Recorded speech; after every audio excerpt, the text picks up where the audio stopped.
हम इसी बात पे खुश हैं, diplomacy is back in USA. और फॉरेन मिनिस्टर जयशंकर को देखें, अमेरिका में बैठ के दंदना रहा था, भाई तुम ये चाइना पाकिस्तान को ये क्यों दे रहे हो। बताएं कौम को कि भारत के साथ तिजारत कैसे हो रही है। आप जन्नत के ठेकेदार हैं, आप डिस्प्रिन भी उन्हीं से खरीद के खाते हैं। आपके अस्पतालों से उनकी इजाद करदा मशीनें निकाल दी जाएं तो सब बेमौत मारे जाएं। कि पाकिस्तान के दुश्मन पाकिस्तान की फौज है, पाकिस्तान भारत की फौज नहीं है।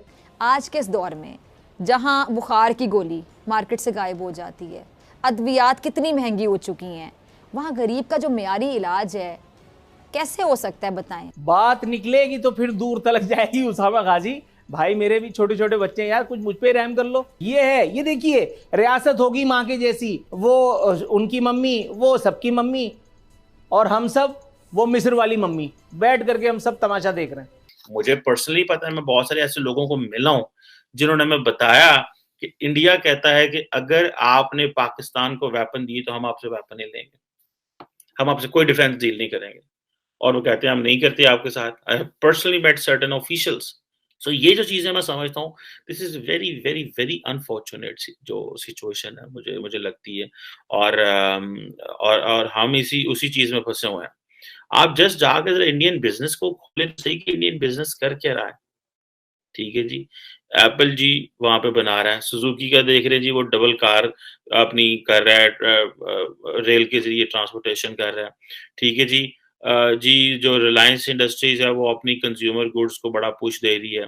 ठीक है जी, और पाकिस्तान की क्या बात आती है जी कि पाकिस्तान और जो इंडिया है उन्होंने हिंदू मुस्लिम क्लैशेस हुए हैं यूके के शायद में, उसमें जो क्लैशेस हुए हैं, ए पाकिस्तान ना कर दें। ठीक है जी, और this is way they believe कि भाई इंडिया जो है वो अपनी टारगेट कर रहा है, एक्सपोर्ट्स ट्रिपल करने की कोशिश कर रहा है।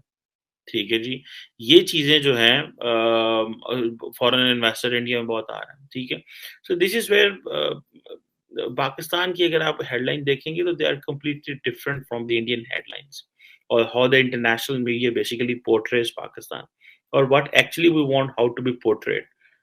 हम सिर्फ इंडिया और सिर्फ मांगने पे खड़े हैं। वहां पे एक बिजनेसमैन जो है, वो जो हमारे रियल स्टेट में हमने इतना पैसा लगा दिया, क्योंकि हमारा प्रॉब्लम क्या है, हमारी जो इकोनॉमी है सारी जुए की इकोनॉमी है, कैसीनो इकोनॉमी हम बोलते हैं ना, because money is produced in real estate में पैसा पैदा होता है।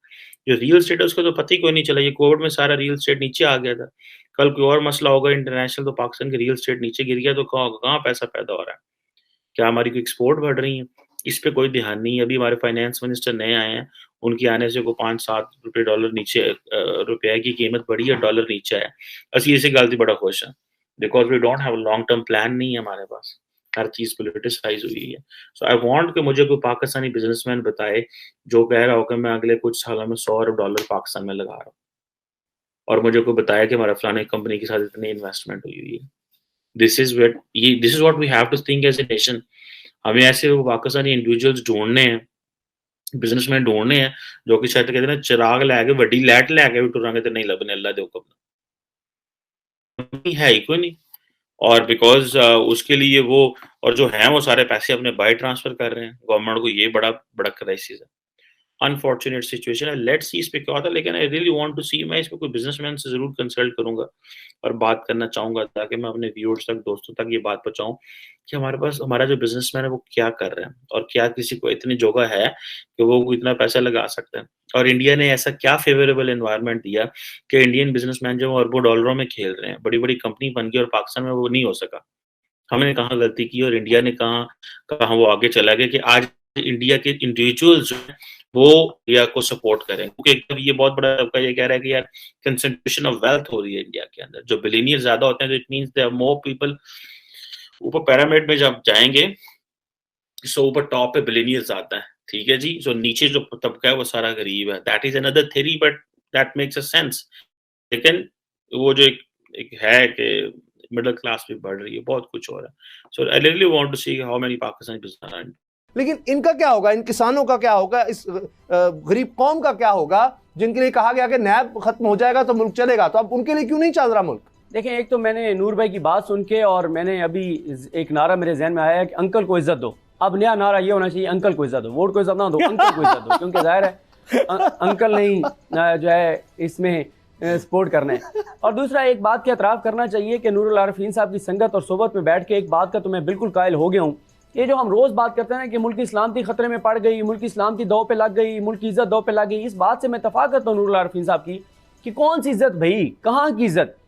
जब जिस मुल्क में एक ऐसा शख्स जिस पे फर्द जुर्म आयद होनी है 16 अरब की मनी लॉन्ड्रिंग की, उसी दिन वो वज़ीर-ए-आज़म बन जाए, उसके बेटा वज़ीर आला पंजाब फिर बन जाए, और जो उसका सज़ा याफ्ता मुजरिम भाई है वो बाहर बैठकर और आर्मी चीफ की तकर्री का फैसला करे, उसकी जो भतीजी है वो कोई मनी ट्रेल भी ना दे, कोई रसीदें भी ना दे और वो बरी हो जाए, और उसका जो बाहर बैठा हुआ एक साहिब इश्तिहारी फरारी मुजरिम और मफरूर है, उसका समधी जो इश्तिहारी है वो वज़ीर-ए-आज़म के जहाज़ में जाए और वज़ीर-ए-आज़म के जहाज़ में आकर वज़ीर ख़जाना बन जाए, जहाँ पर नैब को ख़त्म कर दिया जाए, तो वहाँ पे किस बात की इज़्ज़त, किस बात की मुल्क की सलामती।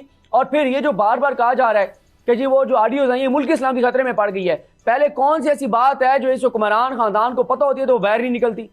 ये तो खुद यहाँ जलसे करते रहे कि पाकिस्तान के दुश्मन पाकिस्तान की फौज है, पाकिस्तान भारत की फौज नहीं है। ये जिस तरह से पीडीएम के जलसों में पाकिस्तान के खिलाफ तकरीरें करते हैं, पाकिस्तान के दारों के खिलाफ कोई ढकी छुपी नहीं है। गुजरांवाला में मियां नवाज की तकरीर किसे याद नहीं है। बात यह है कि बेइज्जती तो हम तब महसूस करें कि हमारी कोई इज्जत हो। ये जो आज हुआ है ये भी मैं तो समझता हूँ ये नॉर्मल सी बात है। मुझे तो एक ही फिक्र है और वो फिक्र यह है कि आप उनका वारिस कौन है, वो लावारिस हो गए। मुझे तो लंदन फ्लैट्स की फिक्र है। एक तरफ हमने देखा किसान और ये कौम सैलाब में डूब गई, बाकी जो किसान बच गए हैं वो महंगाई में डूबे इस्लामाबाद में बैठे हैं, इनके लिए कोई रिलीफ नहीं है। तो आपको इमरान इस्माइल की बात में कोई वजन लगता है कि ये बाकी जहाज के जहाज गायब हो रहे हैं इमदाद के? अपने कंधे पे रख करके जवाब दूंगा, मुझे किसी और के सहारे की ज़रूरत नहीं है। ये बातें जो कही जा रही हैं, क्या वो बातें मैंने पहले नहीं कही? तो इसलिए किसी और की बात की वजाहत करना या उसको आगे लेकर के चलना मुनासिब नहीं है। देखिए बात यह है कि अभी आपने ख़ुद कहा कि जब ख़ुद को रिलीफ देना था तो 5 माह बहुत थे, और जब दूसरों को रिलीफ देना है, जब लोगों को, आवाम को रिलीफ देना है जिनकी मसीहाई के लिए आप इक़्तिदार में आए हैं, बकौल आपके महंगाई कम करने के लिए आप इक़्तिदार में आए बकौल आपके, तो आपको 2 साल चाहिए। भाई ये हमेशा से हुकूमत वालों का, हमेशा से, कोई एक हुकूमत भी एक्सेप्शन नहीं है, कोई एक वज़ीर आज़म भी एक्सेप्शन नहीं है। ये सब जब साबिक़ हो जाते हैं ना तब इनको समझ में आता है जमहूरियत, अवाम के हुकूक, पाकिस्तान की खुद मुख्तारी, फ़लाना ढिमकाना। अभी ये हुकूमत में है, इनको अभी ये सब कुछ नज़र नहीं आएगा। मैं दिन रात इन पर तबर्रा करूँ, आप इन पर इंट्रो की बरसात कर दें, सिद्दीक़ जान कुछ भी करता रहे, ये नहीं सुनेंगे। इसलिए कि हुक्मरानों की आँखें बंद होती हैं, उनके कान बंद होते हैं। उनका सिर्फ़ एक मिशन होता है, लूटो और फिर फूटो। पाकिस्तान में हुक्मरान हमेशा से यही करते आए हैं, और जब तक हम खुद अवाम अपनी तरजीहात नहीं बदलेंगे तब तक ये सब कुछ ऐसे ही होता रहेगा। हर एक घर में दिया भी जले, अनाज भी हो, अगर ना हो कहीं ऐसा तो एहतजाज भी हो। अब एहतजाज होने लगा है, अब एहतजाज होने लगा है, थैंक गॉड। रहेगी कब तलक वादों में कैद खुशहाली, हर एक बार ही कल क्यों, कभी तो आज भी हो। हुकूमतें कभी भी अवाम को आज रिलीफ नहीं देंगी। आज रिलीफ अवाम को दे दिया तो फिर अवाम के मुंह में ज़बान आ जाएगी, फिर वो सवाल करेंगे। उनको एटीएम की, आटे की, घी की, तेल की, शक्कर की लाइन से अगर निकाल दिया, अगर उनको पेट्रोल के लिए ख्वार होने से रोक दिया, तो फिर वो आपसे सवाल करेंगे, गवर्नेंस के बारे में पूछेंगे। इसलिए मुनासिब यही है इस लूली लंगड़ी जमहूरियत के लिए कि अवाम इसी तरह से खजल रहे, अवाम के सो कॉल्ड मसीहा इसी तरह से कभी लंदन, कभी दुबई, कभी बरतानिया, कभी अमेरिका भागते रहें, फ़रार होते रहें चप्पल छोड़ करके। उसके बाद उसी इज़्ज़त से, उसी तमतराक के साथ वो वापस आते रहें जिस तरह से इस दौर में आ रहे हैं। उसी तरह से बगलें बजाई जाएँ, शादियाने बजाई जाएँ, उसी तरह से केसेस भुगताए जाएँ, फारिग किए जाएँ। आप इनकी मुल्क में मौजूदगी के बावजूद इनका कुछ नहीं कर सकते हुजूर।